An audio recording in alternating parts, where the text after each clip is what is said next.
Hey everyone, I know this is a little bit weird of a video as I'm laying in my bed to start the video, which I never really do, but I want to talk about sleep-related fears and why this position right here, which is just laying in your bed, tends to get you into trouble. You can also, people like making fun of my closet and all my books and all the colors, which is that classic misunderstanding of OCD that people don't, that we hear in the media and stuff like that, which obviously doesn't need to affect us.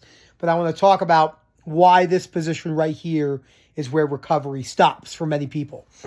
So before I go any further, please subscribe, hit that like button down below. We have that great feature with Phil to reach out via WhatsApp link, so you can get that in right away, which I think is it's just been great. We have so many people all over the world. We work with dozens and dozens of countries. I mean, I was looking through all the people I've worked with in the last 60 days, and I'm everywhere, right? Albania, I'm in Germany, all over the UK, all over America, New Zealand, Australia, Ukraine, islands. I mean, it's incredible. I mean, no matter where you come from, what you look like, OCD doesn't discriminate, and it puts us all together and through the lived experience, which is very unique and very important. So when I was suffering really badly, this is where I spent a lot of time, which was odd for me because I'm not someone who tends to spend a lot of time in bed at all. I'm usually outgoing, moving, hiking, going to the gym, working. When I was in grad school, I was go. I was playing video games all the time if I wasn't in school, which was like 75 hours a week. Trying to spend time with Erica, but that wasn't giving her a lot of attention because I was just so sucked into some of these other behaviors, which wasn't good. I definitely had to work on that, which is actually great because in 4 days, it's January 17th now. In 4 days from now, I'll be 2 years adult website free. Victory. And I will be 4 years video game free in May, which is wild because that's when God, that is so crazy to think about because that was one of my biggest compulsions from an avoidance. But this was up there too. So your alarm goes off. Let's say my alarm's right here. It starts beeping. Beep, beep, beep, beep. If you even slept, which many people don't sleep, but they're up all night, you hit it and you're like, oh crap, all right. I'll just sit here a few more minutes. And then you're like, oh, I'm done. And back to sleep you go. Or you snooze and stuff like that. There's nothing wrong with snoozing inherently, and there's nothing wrong with sleeping in every once in a while. It's just the habit of doing it all the time. Laying in this, I try not to spend any time in this bed, which I rarely do, unless I'm going to sleep. That's it. If I take a nap, which can happen from time to time, nothing wrong with napping, but a lot of you are napping for the fact of trying to escape, which is a problem. You're never going to get a line in the sand, too, about, well, should I be napping? Should I not be napping? Et cetera, et cetera. There's also no correct time to wake up, just like there's no real correct amount of sleep, even though people always say it's 8 hours specifically. Everyone's going to be different on this. Most people feel great 7 to 8 hours, but, you sleep 6.5 hours a day for the rest of your life, 6 hours, not the end of the world. So I already know what some of you are thinking. I wish I got 6 hours of sleep. I got 3, etc. So when we know how the catastrophizing and how it actually is. So you have to think about what sleep does for you long term. It does nothing. It keeps the cycle alive because you're so afraid of experiencing the day. So let's kind of go through what many people's mornings might benefit from looking like. Alarm goes off. I can tell you what I do. This is a habit I've now had for about 2 months, and I like it. My alarm goes off. I hit it. I get up very early because I go to the gym, and I say 3 things I'm grateful for. I can't remember what I said today. I said I'm grateful for Daisy because she is a great dog, and she makes me smile. I think I said I'm grateful for. I think today actually I did say I'm grateful for the OCD community because it brings so many people together. And then I'll say something like, I'm grateful. The simple things. I'm grateful for the fact I have hands. There's people out there who have lost their hands. Think about how difficult life is when you don't have hands. It's hard to even imagine what that's like. Alarm goes off, get up, okay? So I get up, turn my light on, okay? So the first thing I do is I turn my light on. Daisy's usually somewhere right down over here, but she's over here right now, obviously on the couch. Yes, our Christmas tree is still up. I'm not taking it down. You can't stop me. I'm a rebel. Then I get ready, right? So put my clothes on. My hamper's right there. I put my underwear on, which I keep here. That shirt on, gym shirt. These are all my gym shirts right here. Yes, I know I have a lot of clothing. And then I get up. I walk into Erica's room. She has a separate, look at her. Look at her. Her bed's not made. What are you doing over here, Erica? She doesn't really make her bed. You don't need to make your bed. I like making my bed because it's a habit.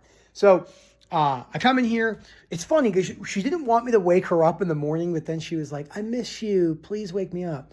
So I come in here. I give her a kiss. I go, we'll just pretend she's there. I just kiss the pillow. Yes. I do love her mirror she has there. I put these here for her one day. She was having a bad day, and I wrote, you're a hard worker. You've come so far. You know, your patients love you, etc. And she's great. I think, what is that? You have health, beauty, intelligence, and then Milo. I don't know why I put that. But anyway, so I give her the kiss, and I come downstairs. They don't follow me. Milo sleeps with Erica, and Daisy sleeps with me, or she sleeps on top of me because she's annoying. And then I come in here, okay? And then I come right to the glory. The glory, my friends. I come right here. This is just the one I'm taking now. It's amazing. Strawberry kiwi. Great. I love it.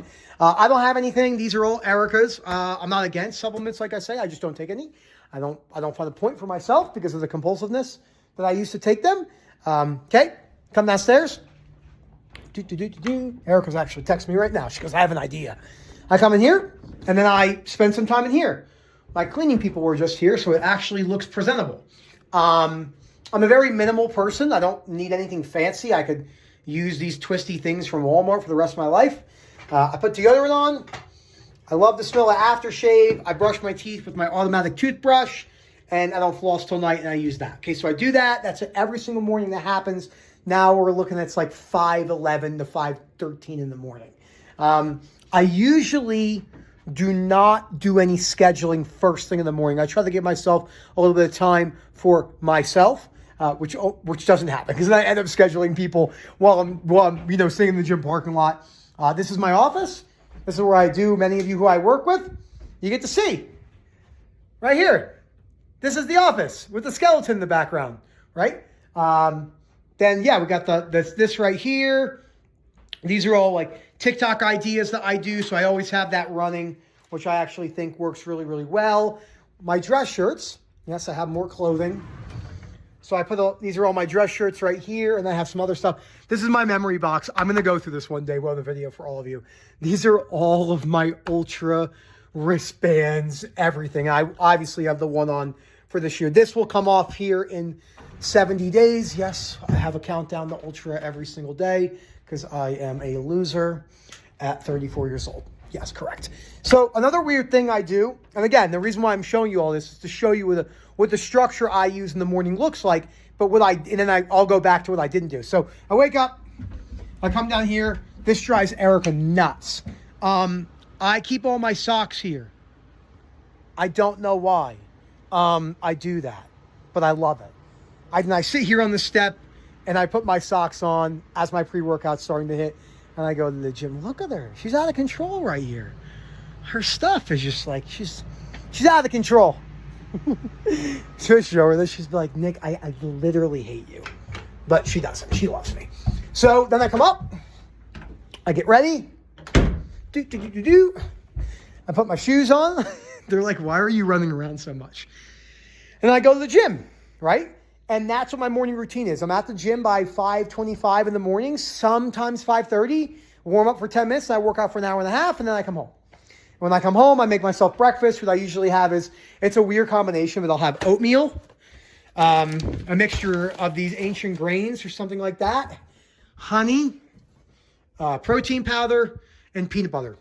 Sometimes I'll have eggs, try to switch it up sometimes, etc. That takes me to about 7:20-ish in the morning. So 4:55 to 7:20. That's my morning structure. Then I start doing emails and calls at 8 a.m. my time, which is 3 p.m. UK time, et cetera, depending where you live. And then that's what it looks like. And then throughout the day, things are always happening, so I have to adjust my schedule, et cetera. But that wasn't what my day looked like for a long time. What would happen is my alarm would go off. I would stay in bed. I would cry all the time. I cried every day, talked about how I was suicidal and I wanted to kill myself. That was a daily thing for me. I would tell Erica I wanted to kill myself all the time. I don't know if I actually wanted to die, and I don't really matter about that. I just didn't want to suffer anymore. I didn't want to take my own life, but I didn't want to suffer. I think many people can relate to that. So I have the utmost sympathy for people who have been around situations where people, when unfortunate things do happen, because it's scary, for a lot of us. We're suffering with a mental disorder that consumes you all day long. I mean, every second of my day was consumed by OCD. Every second, every physical symptoms and everything. So when you lay in bed or when you lay down and when you take all these micro naps, there's a lot of people that talk about stuff like bed rotting, right? Don't do that. Bed rotting is definitely setting you up for failure. It's not that bed rotting is inherently bad. Most people do not need nearly the amount of time off from work or getting away. Remember, there's a great Seneca quote let's see if I can find the book. I think, because I never can remember the name. It's either called Growing Old or, Old Age or something like that. Let's see if I can find it. How to Grow Old, second from the top below Plato and above Seneca, Life from a Stoic. He said that the man who tries to escape to the sea he forgets that his mind comes with him. So he was talking about, and this is 2,200, 2,000 years ago, people who escape to get away from their mind, they bring their mind with them. So you taking the time off, how many people do you know that said, and this isn't against taking time off, they go, I'm going to take all this time off and then this is what I'm going to do. And then they come back and a month later, things are the same.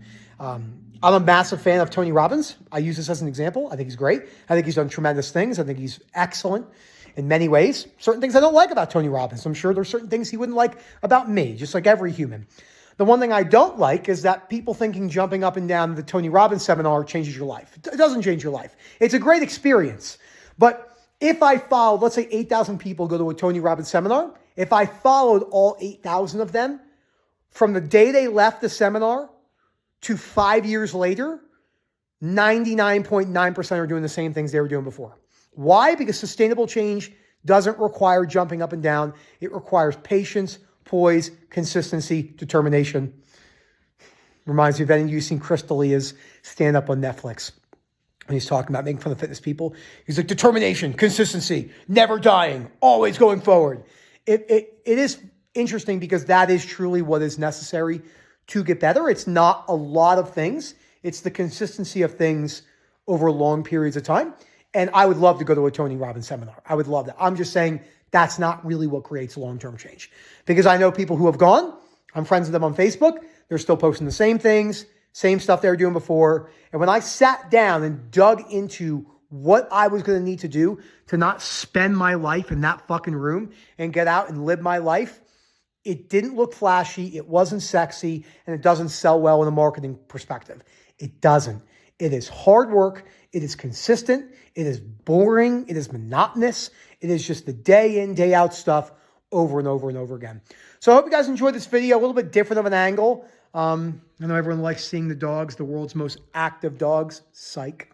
So Milo is so big right now because he just ate Daisy's food for like a year. And then I don't know how Daisy lived because we found out he was doing it. It was some cases. And then obviously we have Daisy who just, doesn't do anything with her life except for sit around.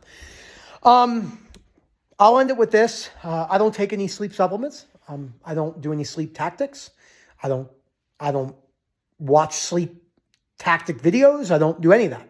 I don't need to do that because I'm not afraid of not sleeping. Once you're afraid of not sleeping, it breaks down a lot of the stuff. So thank you again, guys. Look for the WhatsApp link. Let me know how you're doing, and then we'll go from there. Hopefully see you in a one-to-one or a group call. Have a good one, everyone.